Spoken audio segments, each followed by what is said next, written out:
What's up everyone? My name is Abby, I like to read, and I have so much time on my hands now. So, the world is pretty sucky right now, but if we look on the bright side, we all have so much time to catch up on our TBRs, so that is what I'm going to be doing today. I'm going to let you know what my April TBR is, and let's get started. I'm sorry, I don't know why I did that. So I'm going to start off with the books that I'm currently reading. Right now is April 1st, so we're officially into April.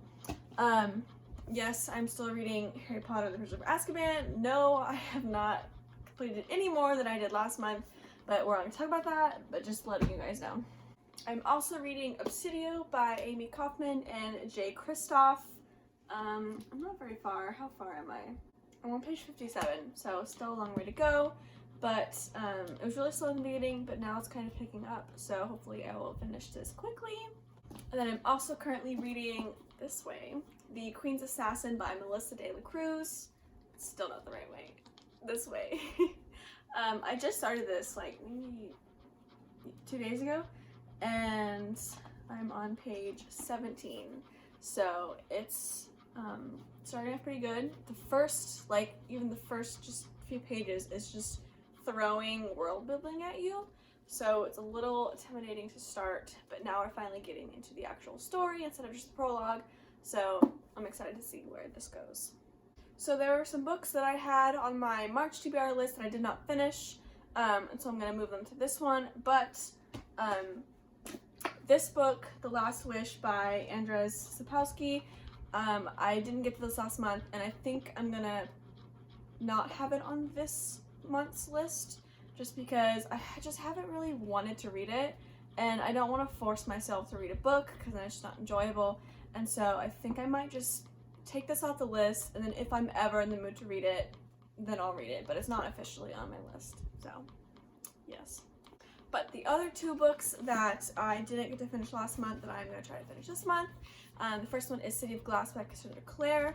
I was gonna read this last month. I had it like ready. I took the dust jacket off, but then I just decided that I wasn't really in the mood for it. I would rather read, what did I read?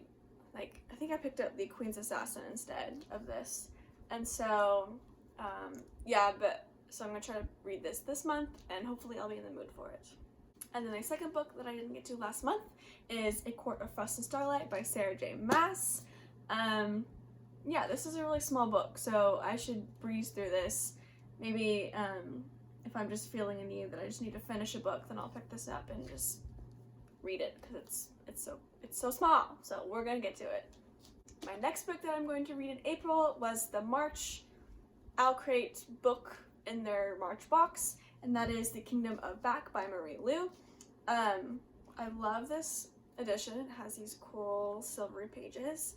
I'm not too excited about reading this. I keep saying this, I feel bad about saying it, but it's just not something that I would ever pick up by myself. It's about, I think, Mozart's sister, and she also loves music, and someone comes with her with an offer or something like that. But it's not something that sounded too interesting to me, but I am going to read it because it's an Owlcrate book and I want to give it a chance. And so, yes, I'm going to read this. This is the second book I'm going to read, so right after I finish either Obsidio or The Queen's Assassin, I'm going to pick this one up. The next book that I'm going to read in April is actually a reread. It is Reboot by Amy Tintera. This is one of the books that I had in my series that I'm going to finish in 2020, and it's a duology, so it'll be really easy to finish. And so the first one is Reboot, and I really enjoyed this book. It's a really cool concept of when you die, you come back to life. The longer you stay dead, the more powerful you are when you come back. And so it's about a girl who's a big number of minutes that she was dead, so she's super powerful, and then she ends up having to train a guy who had a lower number, so he's not as powerful. And so yeah, I remember enjoying this, but I don't remember much about it, so I want to reread it and then read the second one and then cross it off my list. We're all about checking those lists off, so I'm excited to read this. And the last book that I plan to read in April is also a reread.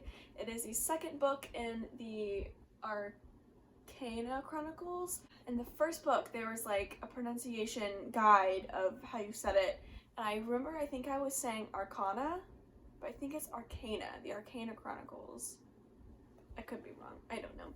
But so I read the first one in March, Poison Princess, and you know, I enjoyed it just like I did the first time I read it, and I'll say more about that in my March wrap-up. But this is also a series that was on my list of series that I want to complete in 2020, and so I am excited to read this, and yeah, I'm not gonna say much about it because it's the second book, but yeah, this is, I didn't even say the name of the book. It's Endless Night by Kresley. Obviously you can read it. Anyways, that's it. So that was all the books. I think it's about 7 books, 8 if you count Harry Potter, which I don't really. I'm sorry guys, it's just, I don't know, I feel like I missed the bandwagon. I'm older now, and so reading it for the first time, it's just not as magical as it would have been if I read it for the first time when I was younger, and I'm really bummed about that. But I'm trying for my boyfriend. He really wants me to finish the series, and so I will keep reading that here and there. I say that, but I didn't do it last month, so whoopsies. But yeah, 1, 2, 3, 4, 5, 6, 7 books. I think last month I got through 1, 2, 3, 4, 5 books, but you know, now we have so much time on our hands, and so I'm hoping that I can get through all of these books. And that's pretty much it. Thank you so much for watching. My next video will be my March wrap-up, so keep on the lookout for that, and I will see you guys in that video. Bye guys. Wow, I don't have many bloopers. I didn't mess up a lot. That's pretty cool. Do beanbags also make you guys really sweaty? Because this is getting ridiculous. I shouldn't be this sweaty after sitting on a beanbag for like 20 minutes. It's not okay.